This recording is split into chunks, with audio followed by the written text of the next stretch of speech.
ദക്ഷിണേന്ത്യയിലെ ഏറ്റവും വലിയ ഭക്തജന സംഗമത്തിന് വേദിയൊരുങ്ങുന്ന ചക്കുളത്തുകാവിൽ പൊങ്കാലയ്ക്കുള്ള ഒരുക്കങ്ങൾ പൂർത്തിയായി. നാളെയാണ് പൊങ്കാല നടക്കുക.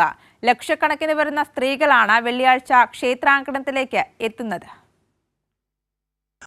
പൊങ്കാലയോടനുബന്ധിച്ച് ക്ഷേത്ര കാര്യദർശി മണിക്കുട്ടൻ നമ്പൂതിരിയുടെ അധ്യക്ഷതയിൽ നടക്കുന്ന സംഗമത്തിൽ കേന്ദ്രമന്ത്രി സുരേഷ് ഗോപിയും ഭാര്യ രാധിക സുരേഷും പങ്കെടുക്കും.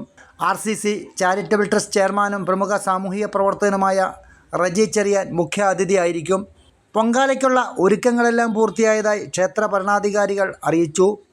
പൊങ്കാലയുടെ എല്ലാ ഒരുക്കങ്ങളും പൂർണ്ണമായി തീർന്നിരിക്കുകയാണ്.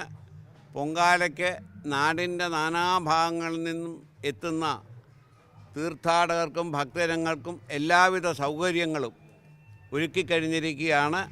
സർക്കാർ തലത്തിൽ നിന്നും മറ്റ് സന്നദ്ധ സേനകളും വോളണ്ടിയേഴ്സിൻ്റെയും ക്ഷേത്രം ഉത്സവ കമ്മിറ്റി ഭാരവാഹികളും ട്രസ്റ്റിൻ്റെ ഭാരവാഹികളും തുടങ്ങി നാനാ ജാതി മതസ്ഥരുടെയും സഹകരണത്തോടുകൂടി ഈ വർഷത്തെ പൊങ്കാലയുടെ പരിപൂർണമായ ഒരുക്കങ്ങൾ തീർന്നു. നാളെ നടക്കുന്ന പൊങ്കാല അർപ്പിക്കുന്നതിനായി ഭക്തർ ക്ഷേത്രാങ്കണത്തിനകത്തും പരിസരത്തുമാകെ ഇടം പിടിച്ചു തുടങ്ങി. 2000-ലധികം പോലീസിൻ്റെ സേവനം ലഭ്യമാക്കിയിട്ടുണ്ട്. KSRTC സംസ്ഥാനത്തെ പ്രധാന ഡിപ്പോകളിൽ നിന്നും ക്ഷേത്രത്തിലേക്ക് പ്രത്യേക സർവീസുകളും ആരംഭിച്ചു. പൊങ്കാലയിലേക്ക് എത്തിച്ചേരുന്ന ഭക്തജനങ്ങളെ വരവേൽക്കുന്നതിനും പൊങ്കാലയുടെ സുഗമമായ നടത്തിപ്പിനും വിപുലമായ ക്രമീകരണങ്ങളാണ് ക്ഷേത്ര ട്രസ്റ്റിൻ്റെ ആഭിമുഖ്യത്തിൽ ഏർപ്പെടുത്തിയിരിക്കുന്നത്. കൈരളി ന്യൂസ്, ആലപ്പുഴ.